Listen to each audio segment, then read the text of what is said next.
¿Alguna vez nos hemos parado a pensar cómo medimos el mundo? O sea, ¿cómo pasamos de algo tan simple como medir una línea a calcular la presión que hay dentro de una olla o el espacio que ocupa un submarino? Pues bien, hoy vamos a ver el ingenioso sistema que lo hace posible. Vamos a hablar de las unidades derivadas, que son como los verdaderos bloques de construcción de la ciencia.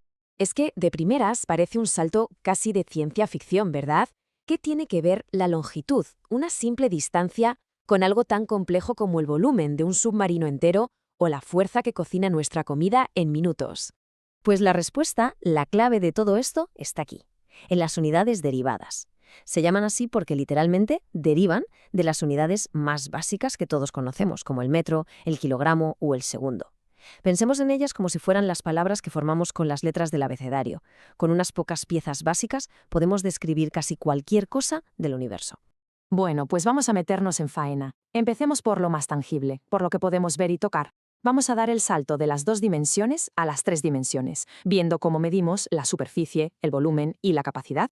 A ver, pensemos en algo cotidiano. Una hoja de papel, un campo de fútbol, la mesa donde comemos. Son cosas que, sí, vale, tienen un grosor, pero lo que de verdad nos importa es cuánto ocupan a lo largo y a lo ancho. Pues eso, justo eso es la superficie. Y su unidad de medida principal es el metro cuadrado. Y aquí viene un detallito clave. Para pasar de una unidad de superficie a otra, no nos vale con multiplicar o dividir por 10. Como estamos hablando de 2 dimensiones, largo y ancho, cada salto en la escala va al cuadrado. Por eso el factor de conversión es 100. Es una regla súper lógica una vez que se piensa en ello. Ojo que aquí a veces nos liamos. Volumen y capacidad no son lo mismo, aunque estén súper relacionados. Pensemos en una botella de agua. El volumen es el espacio total que ocupa la botella en la nevera. La capacidad, en cambio, es la cantidad de agua que podemos meter dentro. Volumen es cuánto ocupa y capacidad es cuánto cabe. Sencillo, ¿verdad? Y si seguimos esa misma lógica, ¿qué pasa con el volumen? Pues si con la superficie, que tiene 2 dimensiones, multiplicábamos por 100, con el volumen, que tiene 3, largo, ancho y alto, el factor es 10 al cubo, o sea, 1000. Cada escalón que subimos o bajamos en las unidades de volumen son 3 ceros de diferencia. Fascinante cómo las propias dimensiones del espacio nos dan las reglas del juego. Pero luego llega la capacidad, con nuestro conocido el litro y ¡wup!, vuelta a la sencillez. Aquí sí, volvemos al sistema decimal de toda la vida. Para pasar de litros a decilitros o a centilitros, simplemente multiplicamos o dividimos por 10, un sistema mucho más directo e intuitivo para el día a día. Y aquí llega el momento eureka, la conexión mágica entre esos dos mundos, el del volumen y el de la capacidad. Resulta que un decímetro cúbico, que es un cubo perfecto de 10 por 10 por 10 centímetros, tiene una capacidad de exactamente 1 litro. Esta equivalencia es la piedra angular, el puente que lo une todo de una forma súper elegante. Vale, ya controlamos el espacio, ahora vamos a complicarlo un poquito más, pero solo un poquito. Vamos a meter en la ecuación la masa. Si juntamos la masa de un objeto con el volumen que ocupa, ¿qué obtenemos? Pues una propiedad fundamental de la materia, la densidad. La densidad, para que nos entendamos todos, nos dice cómo de apretada está la materia de algo. Si en un espacio muy pequeño tenemos muchísima masa, decimos que ese objeto es muy denso. La fórmula es de lo más lógico. Simplemente dividimos la masa de un cuerpo entre el volumen que ocupa. El ejemplo que hemos visto todos 1000 veces en la cocina, echamos aceite en un vaso de agua. ¿Por qué el aceite se queda arriba flotando? Pues por la densidad.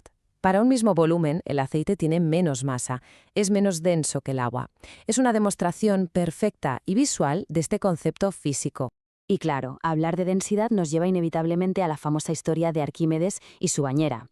Lo que descubrió fue algo genial. Un objeto, al sumergirse, desaloja una cantidad de líquido que es igual a su propio volumen. Gracias a eso, de repente se podía calcular el volumen de objetos con formas súper raras, y a partir de ahí, su densidad. Una auténtica revolución. Claro que hoy en día no vamos por los laboratorios con bañeras. Usamos aparatos mucho más precisos, como los densímetros para líquidos o las balanzas hidrostáticas para sólidos. Y en cuanto a las unidades, aunque la oficial es el kilogramo por metro cúbico, en la práctica es súper común usar el gramo por centímetro cúbico o el kilogramo por litro, que son más manejables. Bueno, hemos visto unidades que son una combinación clara de otras, pero hay algunas que son tan importantes y se usan tanto que se han ganado el derecho a tener un nombre propio.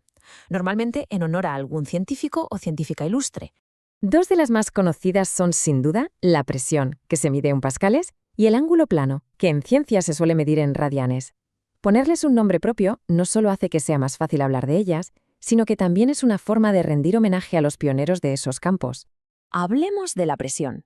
¿Qué es exactamente? Pues es, básicamente, cuánta fuerza se está aplicando sobre un área determinada. Y su unidad, el pascal, es un claro homenaje a Blaise Pascal, que fue un genio que investigó muchísimo sobre los fluidos y la presión.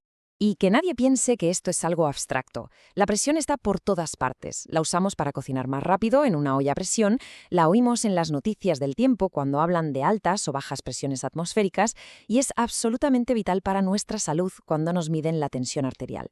Y por otro lado tenemos el radián. Puede que los grados nos suenen más del colegio, pero en física y matemáticas el radián es el rey.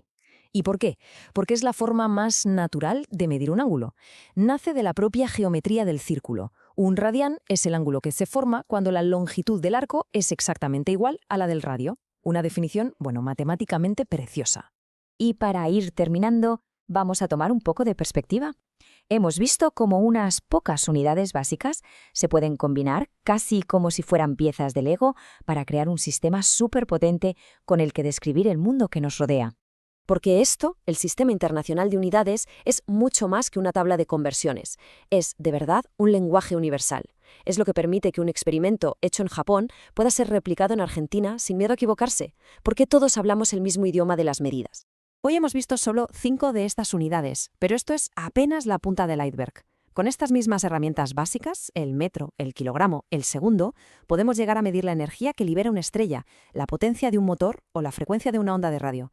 Así que la pregunta que queda en el aire es, ¿cuáles son los límites de lo que podemos llegar a medir y a comprender con este sistema tan increíblemente elegante?